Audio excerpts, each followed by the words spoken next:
Kaya natin hanapin dito pre yung saan dito yung saan nilalagay yung gas dito pre.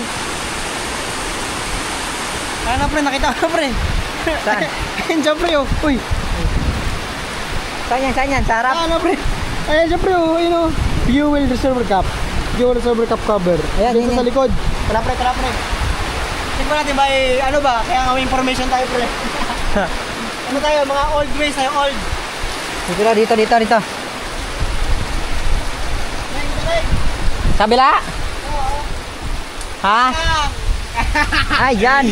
Tarak, tarang! Asig naman. Hindi natin Hindi natin siya makita. So, pasok mo may unti para di mabasa yung magano tayo. Lagay. Hello. Yan. Parang saglit lang yung maubos ah. Sana hindi nga eh. May pangbayad ba tayo? Yun ang wala. May pambalit na ba tayo?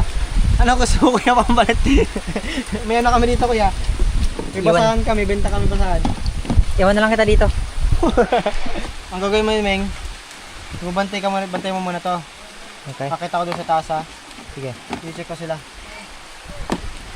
Diyan lang mo. Huwag ka alis ha. Oo. Uy, natin doon sila dati. Wala sila dito. Mukha namang wala talaga.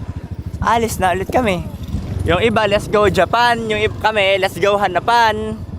Yan, so ganun lang. The more na nag-iikot-ikot kami sa iba-ibang lugar, natututo kami ng natututo. Sa masaglit na panahon, nakikita namin yung kanilang pamumuhay, gaano kapayak, gaano katahimik, na pwede palang ganung buhay lang, di ba? Nakikita kang tao na nakaupo lang dyan sa labas ng bahay nila, pwede din naman ng ganung buhay lang.